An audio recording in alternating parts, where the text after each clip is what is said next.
नमस्कार साथियों, स्वागत है आप सभी का वाईफाई स्टडी 2.0 पर। मैं हूं अंकित अवस्थी, आप हैं मेरे साथ में। एक महत्वपूर्ण विषय पर चर्चा करने के लिए विषय है कि आसियान कंट्रीज में से एक जिसका नाम है कंबोडिया।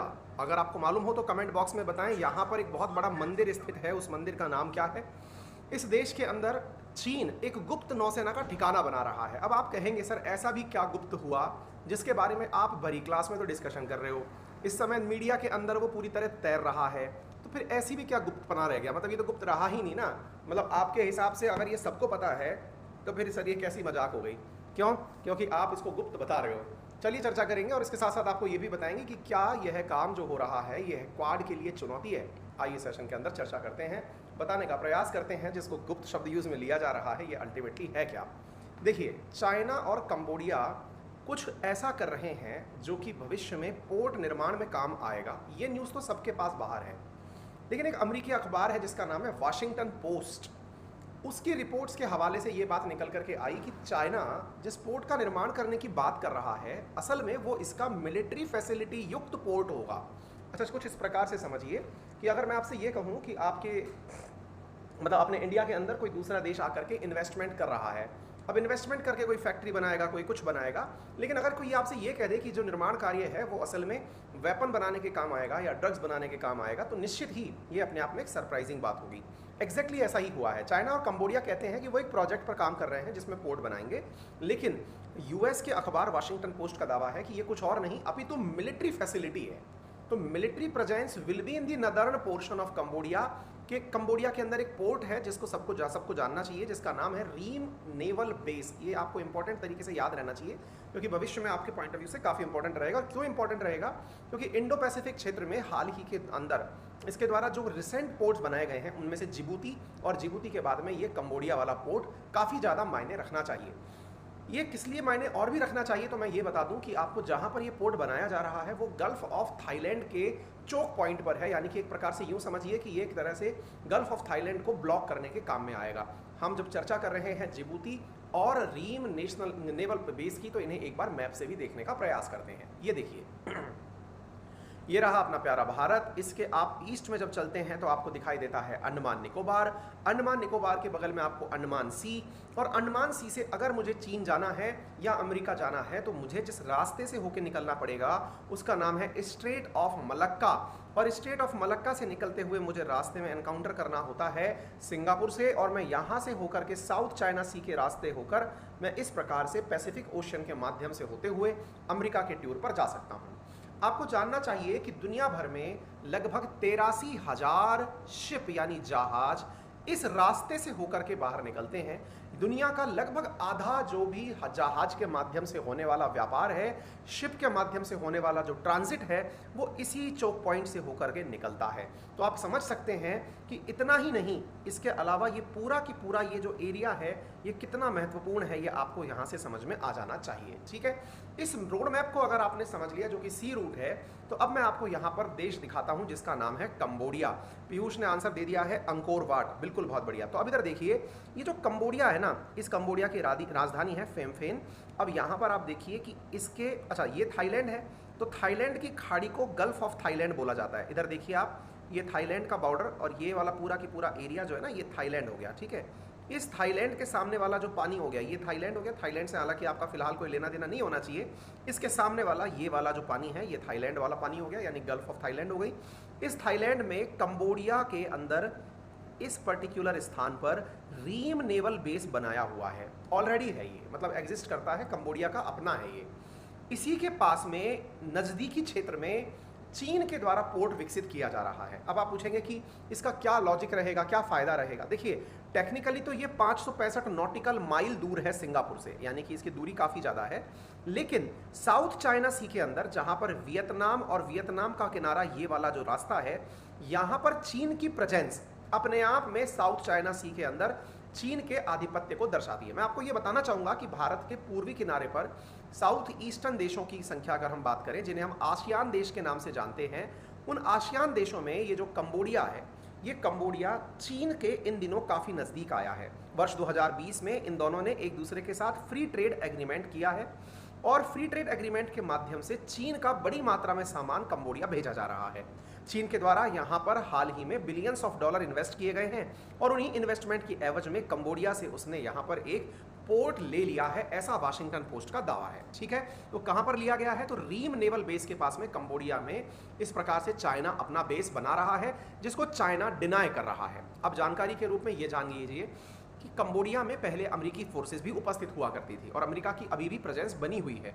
तो ऐसी स्थिति में अमेरिकी फोर्सेस का कहना है कि रिसेंटली एक ऐसा एरिया क्लियर किया गया था 2019 में, जिसे कंबोडिया के द्वारा चीन को दे दिया गया। ये सैटेलाइट से प्राप्त इमेजेस हैं जो आपको यहाँ पर दिखाई पड़ रही हैं। फिलहाल के रूप में अगर मैं बात करूं तो रिसेंट डेज में चीन ने इंडो पैसिफिक क्षेत्र में 2 नए अपने नेवल बेस बनाए हैं। एक बनाया है इस हॉर्न ऑफ अफ्रीका के अंदर देश जिसका नाम है जिबूती, और दूसरा बनाया है आसियान देश के अंदर कंबोडिया में। कंबोडिया के अंदर स्थित जो नेवल बेस है, जो कि रीम नेवल बेस है, उसके बारे में चीन लगातार इनकार कर रहा है, लेकिन जिबूती में अपनी प्रेजेंस को वो स्वीकार करता है। जिबूती उसके लिए इतना मायने रखता है क्योंकि यहीं से होकर के स्वेज कैनाल, लाल सागर वाला जो रास्ता है वो जाता है, बाबे मंडल जो है उसको लेकर के यहाँ से रास्ता निकलता है। यानी कि ये अगेन ट्रेड के हिसाब से बहुत बड़ा चोक पॉइंट है जहाँ पर चीन ने अपनी प्रेजेंस स्थापित कर ली है। भविष्य की संभावनाओं की अगर हम बात करें तो उम्मीद की जाती है कि आने वाले समय में चीन के द्वारा बहुत सारे बेसिस बनाए जाएंगे। उनमें से नज़दीकी क्षेत्रों में यूएई, इक्वेटोरियल गुनिया, सोलोमन आइलैंड। आपको मालूम हो कि सोलोमन आइलैंड रिसेंटली सुर्खियों में रहा था क्योंकि यहाँ की सत्ता ने ताइवान से संबंध छोड़ करके चीन से संबंध स्थापित करने की अपनी मंशा जाहिर की थी और अपने डिप्लोमेटिक संबंध स्थापित कर लिए थे। ऐसी स्थिति में ऑस्ट्रेलिया को काउंटर करने के लिए ऑस्ट्रेलिया के सामने सोलोमन आइलैंड पर भी चीन के द्वारा नेवल बेस स्थापित किए जाएंगे, इस प्रकार की न्यूज़ मार्केट में आ रही है। हाल ही के अंदर जितनी भी चीज़ें हैं उनको अगर हम ध्यान से देखें तो चाइना जिनको अपने लिए नेवल बेस के रूप में कंसीडर कर रहा है या फिर अपनी सेना के रूप में काम में लेना चाहता है, तो उनमें से भारत के चारों तरफ अगर ध्यान से देखें तो ताजिकिस्तान, पाकिस्तान और फिर नीचे की तरफ आप देखें तो श्रीलंका, म्यांमार, थाईलैंड और सिंगापुर नजर आते हैं। लेकिन और अगर आगे की तरफ बढ़ते हैं तो हमें Kenya, Tanzania, Angola, Seychelles, Singapore के अलावा इंडोनेशिया आदि देशों के अंदर वर्तमान में चीन का प्रेजेंस दिखाई पड़ता है। कोई भी देश जो अपने आप को ग्लोबल पावर के रूप में देखना चाहता है वो इसी प्रकार से अपने नेवल बेसिस या फिर एयरफोर्स बेसिस बनाना चाहता है और आर्म बेसिस बनाना चाहता है। अब एक बड़ा सवाल बनता है कि सर एक बड़ा सवाल बताइए कि क्या ये कार्यक्रम केवल चीन के द्वारा किया जा रहा है? आंसर है जी नहीं। ऑलरेडी इस प्रकार के कार्यक्रम अमेरिका के द्वारा भी लंबे समय से चलाए जाते रहे हैं। आपको मैं बता दूं कि भारत को काउंटर करने के लिए चीन के द्वारा लगातार नेवल बेसिस में पाकिस्तान का ग्वादार, ओमान, जिबूती, इधर की तरफ मालदीव के अंदर ये मराव अटॉल, हम्बनटोटा, ये वो स्थान है जो कि चारों तरफ इन दिनों चीन के द्वारा अपनी प्रेजेंस के रूप में दिखाई पड़ रहे हैं। साथियों, चाइना ने ब्लेम किया है अमेरिका को कि वो फर्जी न्यूज़ फैला रहा है। ग्लोबल टाइम्स के हवाले से यहाँ के विदेश मंत्रालय के प्रवक्ता ने कहा कि चीन इस बात से इनकार करता है कि हमने कंबोडिया में कुछ निर्माण किया है, अपितु हम ये कहना चाहते हैं कि यूएस मीडिया केवल फेक न्यूज़ फैला रही है, ऐसा कुछ भी नहीं है। इन्होंने ये भी कहा कि वो देश दुनिया के अंदर फेक न्यूज़ फैला रहा है जो कि खुद 750 से ज़्यादा मिलिट्री बेसिस दुनिया के अंदर लगभग 80 देशों में बनाकर बैठा हुआ है।